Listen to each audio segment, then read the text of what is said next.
La raza humana ha recorrido un largo camino desde que desarrollamos las herramientas de piedra por primera vez hace unos 2.6 millones de años. Con inventos como los teléfonos inteligentes e internet, está claro que ya no solo estamos golpeando rocas en una cueva, pero ¿cómo se comparan esas herramientas y técnicas primitivas como las que primero encendieron fuego o atraparon un pez con las que usamos hoy? Estén atentos para descubrirlo. Comienzos del fuego. Casi todo el mundo sabe cómo utilizar un fósforo, con una cabeza hecha de clorato de potasio cuando se golpea contra una tira de fósforo rojo. La combinación hace que se enciendan por fricción en menos de un segundo. Pan comido. Pero cuando se trata de dispositivos primitivos, el encendido del fuego tiene una amplia gama de formas. Como en la mayoría de los incendios, estos métodos se basan en los tres componentes simples del triángulo del fuego: calor, oxígeno y combustible. Pero, como estás a punto de ver, el calor que proviene de estos métodos primitivos basados en la fricción puede requerir mucho esfuerzo. El método taladro manual, por ejemplo, es una de las técnicas de encendido más antiguas conocidas. Consiste en hacer rodar un huso entre las palmas de las manos con una punta desafilada, presionando contra una tabla de fuego. El calor de la fricción entre los dos comienza a acumularse gradualmente y el que inicia el fuego debe estar atento al humo. Cuando finalmente aparece el humo, indica que se ha creado una brasa caliente que puede usarse para prender el fuego a la yesca seca. Si bien los expertos hacen que parezca fácil, puede llevar fácilmente más de 10 minutos iniciar. Esto está muy lejos de la fracción de segundo que se requiere para encender una cerilla. Aunque el método del taladro manual puede parecer un truco genial para acampar, los orígenes de esta solución para iniciar incendios se remontan a más de 9000 años, hasta la era del hombre neolítico. Afortunadamente, sin embargo, después de innumerables generaciones de palmas ampolladas por husillos rodantes, hubo algunos avances en el proceso a lo largo de la historia. Los taladros de arco como este utilizan una cuerda de fibra vegetal flexible unida a un palo y asegurada en la parte superior con otra pieza de madera para aumentar la estabilidad y velocidad de rotación del eje. Pero si deseas ir aún más rápido, el taladro de bomba emplea un contrapeso y un accesorio de cuerda en el eje. Esto significa que con solo un empujón, el eje gira rápidamente en una dirección antes de volver a girar, lo que hace que sea mucho más rápido y fácil producir mucha fricción. Sin embargo, con una técnica de fricción alternativa como el arado de cortafuegos, no se necesita ningún husillo o giro. En este método, un eje de madera dura se frota hacia arriba y hacia abajo a lo largo de una ranura cortada en madera más blanda. Esto expulsa las partículas de polvo de madera que se encienden a medida que aumenta la temperatura debido a la fricción. Pero una de las técnicas de encendido de fuego premodernas más intrigantes es el pistón de fuego. Estos se desarrollaron en el sudeste asiático y se basan en un trozo de yesca clavado en el extremo de un palo hueco. La barra se golpea rápidamente en una barra más grande y hueca y una capa de aceite o grasa crea un sello hermético. La compresión repentina del aire sellado hace que la temperatura suba rápidamente a más de 204 grados Celsius, haciendo que la yesca arda. Bastante inteligente, ¿no? Bueno, si este es el tipo de conocimiento caliente por el que vives, continúa y presiona los botones de me gusta y suscribirte. Comparto contenido nuevo y abrasador todos los días que cubre los hechos e historias más sorprendentes de todo internet. Si eso despertó tu interés, vamos a entusiasmarnos con técnicas primitivas aún más asombrosas. Cerámica primitiva. Hace unos 9000 años, nuestros antepasados se dieron cuenta de que vivir, comer y beber literalmente de la mano a la boca no era la mejor manera de abordar el agua y la comida. Entonces comenzaron a hacer tazas y jarras con la arcilla que tenían bajo sus pies. La cerámica como esta todavía se usa ampliamente hoy en día, pero sin consultar ninguna tienda de manualidades o blogs. ¿Cómo comenzarías a hacer cerámicas con un estilo primitivo? Bueno, primero, si las macetas necesitan una forma consistente, necesitarán un torno de alfarería. Dado que no es probable que encuentres uno en la naturaleza, una solución primitiva utiliza dos grandes segmentos de un tronco, una piedra caliza plana y algo de mano de obra. Dos pequeños hoyos pueden ser conducidos a los segmentos usando una piedra más dura como un pedernal. Luego, al colocar ingeniosamente una piedra más pequeña y dura entre los dos para que actúe como un pivote que crea una base estática y un trompo. La arcilla se puede cosechar en estado húmedo o seco del suelo o de lugares como los lechos de los ríos, donde se han formado los minerales necesarios por contacto con el agua, el aire o el vapor. La arcilla se puede identificar con relativa facilidad, ya que se adhiere firmemente en un estado húmedo y flexible, y una vez que se le ha dado una forma aproximada se puede terminar en el torno de la cerámica. Tan ingeniosa como se ve esta olla primitiva, es mucho trabajo para un solo pequeño recipiente de arcilla. Afortunadamente los humanos han desarrollado técnicas en siglos más recientes para quitar parte del pánico de la cerámica. Igual que la rueda de cerámica eléctrica, en lugar de ser impulsadas por personas, las ruedas eléctricas tienen motores que pueden girar a una velocidad de hasta 240 rotaciones por minuto y más. Esta rotación rápida y constante significa que la arcilla se puede moldear uniformemente mientras gira, lo que permite a los maestros modernos crear formas increíblemente simétricas como esta. Nada mal para un poco de tierra y agua, ¿eh? Ensayos textiles. Si llegara un apocalipsis de la ropa y no pudieras comprar ropa de lana como suéteres o bufandas en una tienda, ¿podrías hacer algunas tú mismo? Y no, atar una lana en sí a tu cuerpo al estilo toga no cuenta. Dicho esto, para empezar, necesitarías recolectar lana esquilando ovejas. Una vez que se recoge y se limpia para eliminar las rebabas u otras fibras vegetales, se peina en un proceso llamado cardado. Esto separa la lana convirtiendo los grumos gruesos en fibras finas y esponjosas para hilar. Esto es cuando la lana se envuelve alrededor de un uso, se estira y se enrolla en un carrete. A partir de aquí es hora de empezar a tejer, que es donde entran en juego las impresionantes técnicas primitivas. Tejer es una artesanía antigua y las fibras tejidas como estas que se descubrieron en la República de Georgia se hicieron hace más de 34.000 años. Algunas de las primeras técnicas consistían en romper hilos trenzados con los dedos de forma horizontal y vertical. Como puedes ver, este es un proceso que toma mucho tiempo, pero este tipo de patrones es lo que inspiró el desarrollo del telar, un tipo de dispositivo que se utilizó por primera vez hace unos 8.000 años en China. Se pueden mover diferentes partes del telar para levantar diferentes hilos, lo que permite al tejedor mover el hilo que está usando entre las capas en un movimiento rápido. Las versiones más grandes del telar tradicional incorporan una serie de pedales para permitir variaciones más complejas de patrones de hilo. Por muy hipnotizante que parezca todo el proceso, su utilidad potencial depende en gran medida de la velocidad y la experiencia del tejedor. Aquí es donde los telares eléctricos modernos realmente aceleran el ritmo. En lugar de las manos de un tejedor, un chorro de aire impulsa el hilo a través de los hilos, guiado por los movimientos automatizados electrónicamente de la máquina. Los telares eléctricos hacen todo esto tan rápido que las máquinas procesan aproximadamente 1661 metros de hilo por minuto. No hace falta decir que las cosas son un poco más rápidas hoy en día cuando se trata de telares. Considérense iluminados. Brillantez de la cesta. En una época anterior a los reyes de las mochilas de Jansport, Osprey y Burgos, ¿cómo transportaba la gente todas sus cosas? Sin la comodidad de las mochilas ligeras y resistentes, los seres humanos probablemente desde hace 26.000 años comenzaron a tejer fibras vegetales para hacer canastas fuertes y resistentes. Pero por más complejos que puedan parecer algunos diseños, una canasta básica pequeña es relativamente simple de hacer a mano usando técnicas primitivas. Primero, necesita varias longitudes de fibra flexible que se doblen y mantengan su forma, como enredaderas, tallos, sauces o incluso pelo de animales. Aquí, el superviviente Paco Warabi está usando enredaderas de moras, lo cual es genial si no te importan las espinas. El proceso comienza colocando la mitad de sus enredaderas encima de las demás, girando una enredadera alrededor de la sección cruzada en un patrón debajo para crear una base. Una vez que la base sea lo suficientemente ancha, deberás extender los radios uniformemente y doblarlos hacia arriba. Gradualmente se tejen más enredaderas para construir los lados. Una vez que alcanza la altura necesaria, los radios se doblan entre sí formando el borde superior de la canasta.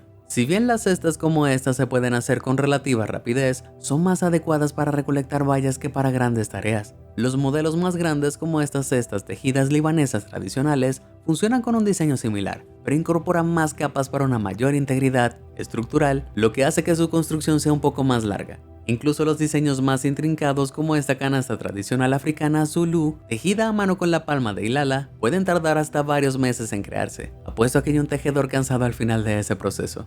Pero si bien es posible que no veas a muchas personas llevando canastas como estas hoy en día, el tejido de canastas todavía tiene un lugar en su entorno moderno. La empresa estadounidense de cestas Longa Burger produce masas cestas de madera de arce de una forma interesante en su antigua sede. Pero en lugar de utilizar únicamente una línea de producción mecánica, usan personas, moldes y herramientas eléctricas para hacer el trabajo. Primero, la madera de arce se corta en tiras largas y delgadas con un cortador de precisión industrial. Luego, en lugar de simplemente usar los radios para guiar la forma de la canasta, los tejedores usan moldes giratorios que les permiten tejer rápidamente la canasta. Cuando llegan a la parte superior se martillan pequeños alfileres para asegurar que todos los tejidos permanezcan en su lugar antes de que la cesta se separe del molde. Con todas estas innovaciones modernas que damos por sentado, como maquinaria y materiales fácilmente procesados, la producción en masa de inventos de larga data ha sido posible. Y estaría dispuesto a apostar que, si tuviéramos que mostrar un tejedor de hace miles de años, este proceso moderno lo encontrarían completamente insuperable.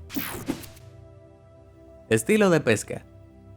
En un tiempo antes de que se usaran cañas de pescar y redes en la enorme escala que vemos hoy, las trampas de canasta eran uno de los métodos preferidos para capturar un pescado sabroso para la cena. Se cree que los ejemplos más antiguos de este tipo de cesta tienen más de 9000 años, pero sin cebo ni una caña, ¿cómo funcionaban estas trampas? Todo se reduce a utilizar el entorno natural de los peces en su contra. Así pues, atrapar un pez en un río depende de aprovechar el poder de la corriente. Para ello, una técnica primitiva utiliza una trampa de cesta tejida que está construida con enredaderas y ramas resistentes pero flexibles. Usando una serie de radios como las cestas de antes, las vidas se tejen firmemente a través de los radios hasta un punto muy estrecho, pero un segundo embudo incluso más estrecho está integrado en el interior, así que cuando un pez nada a través del primer embudo y entra en la canasta, no puede nadar de regreso a través de la increíblemente pequeña entrada por la que entró. Finalmente se pone la tapa con la ventaja adicional de que la corriente sea demasiado fuerte para que los peces atrapados en canastas vuelvan a nadar. Después de esperar varias horas o días y el negocio va lento, tendrás una captura de pescados que están listos para nadar directamente a tu vientre. Por supuesto, nuestros métodos modernos de pesca de arrastre en los océanos en botes con redes enormes obtienen ganancias mucho mejores en un tiempo mucho más corto.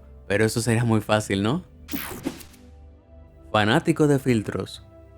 En una situación de supervivencia, obtener agua limpia de un arroyo o lago cercano no es tan simple como parece. El agua no tratada contiene muchos contaminantes dañinos como bacterias, virus, parásitos e incluso heces de las criaturas que viven en ella y alrededor. Para hacer frente a esto, se desarrollaron sistemas simples de purificación de agua hace ya 4000 años. Uno de esos métodos primitivos se veía así. Es un tipo de tanque de agua de bambú colgante que utiliza capas de roca y sedimento para filtrar el agua sucia en etapas. Después de pelar el bambú para que sea más fácil trabajar con él, el interior se hueca para proporcionar un tubo grande que se sella naturalmente al final. Después de hacer un pequeño orificio de drenaje en la parte inferior, se vierten las diferentes capas de sedimento. Quizás te preguntes por qué se están utilizando todas estas capas de aspecto sucio, pero cada una de ellas juega un papel muy importante en el sistema de purificación. El carbón de leña une los contaminantes dañinos a su superficie, mientras que también se agregan diferentes capas de piedras pequeñas, arena y piedras grandes para atrapar los escombros más grandes a medida que el agua se filtra. Este dispositivo de purificación autónomo se cuelga en posición vertical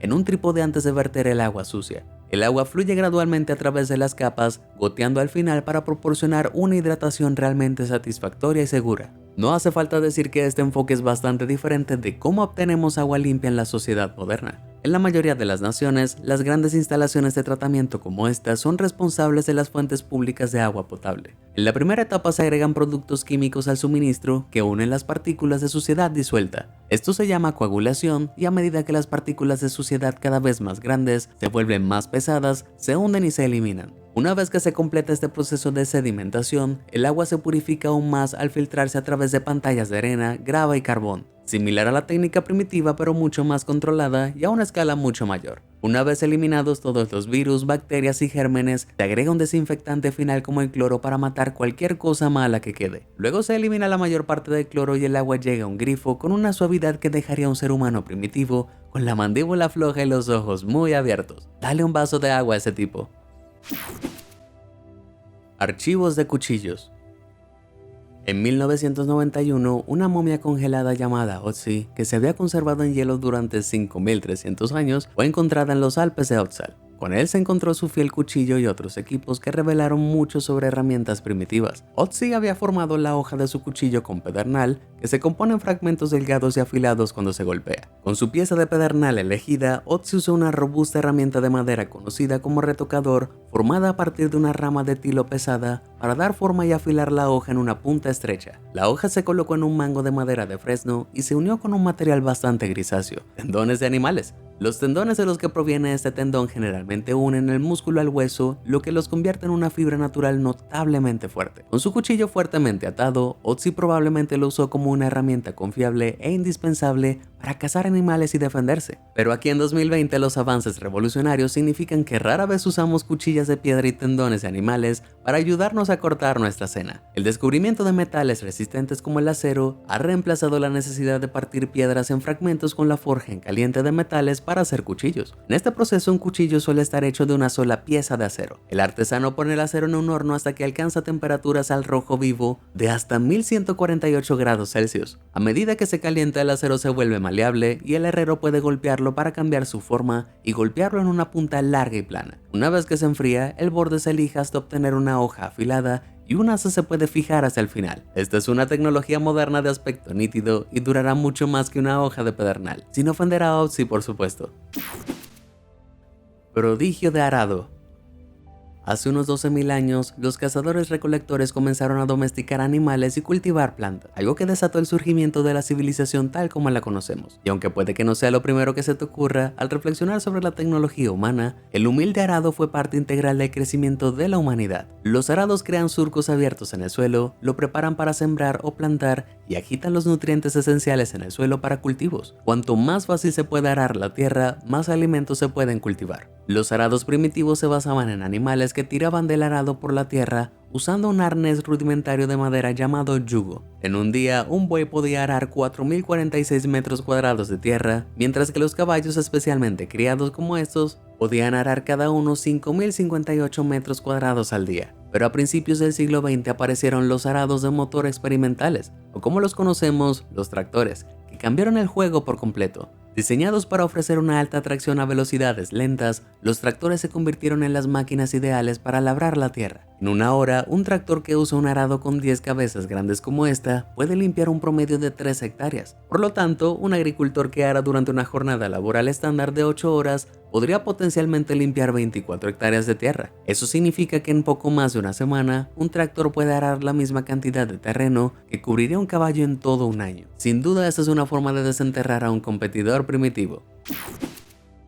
Sandalias inteligentes.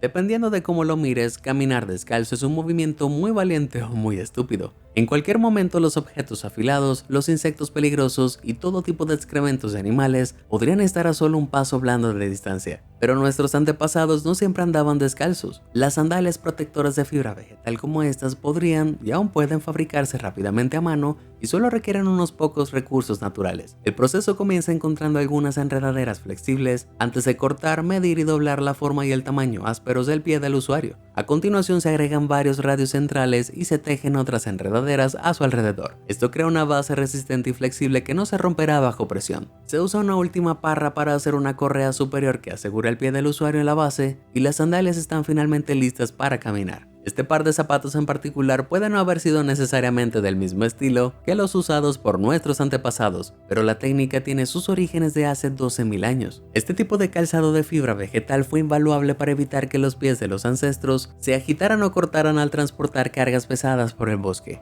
Pero tejer un par de sandalias a base de plantas es mucho más simple que hacer un par de modernas que puedes comprar en las tiendas de ropa. Muchas están hechas de espuma plástica, cuyo material principal se vierte en una serie de moldes preestablecidos de una máquina de espuma especializada como esta. El conjunto superior de los moldes se comprime luego en la parte inferior y la mezcla se calienta para galvanizar completamente alrededor de ellos bajo una inmensa presión. Al poco tiempo se liberan los moldes y nacen unas sandalias completamente formadas. Y no solo un juego, porque máquinas como esta pueden producir hasta 60 sandalias por hora. Sin acceso a los materiales y a la maquinaria esencial, los antepasados no hubieran podido lograr ni un solo paso del proceso. Pero a diferencia de sus contrapartes de fibra vegetal, las sandalias de plástico vienen con algunas implicaciones preocupantes. Cada año se producen 3.000 millones de zapatos no biodegradables, muchos de los cuales terminan en vertederos y vías fluviales, lo que contribuye a la contaminación de las playas de todo el mundo. Sin embargo, afortunadamente, los desarrollos modernos están llegando al rescate en forma de sandalias biodegradables hechas de algas. Cuando se secan y procesan, las algas, que son extremadamente fáciles de cultivar y respetuosas con el medio ambiente en cantidades necesarias, pueden formar una espuma suave y flexible. A partir de ahí solo es cuestión de cortarlo para dar forma. Parece que el futuro del calzado puede conducir a un camino más natural después de todo,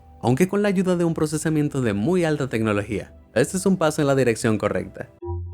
Entonces, con este video fresco en el cerebro, ¿prefieres tecnologías modernas o técnicas primitivas? Comparte con nosotros tu respuesta. Si te sorprendió toda esta información, házmelo saber en los comentarios del video y nunca dejes de sorprenderte. Muchas gracias por ver y suscríbete a Sorprendente.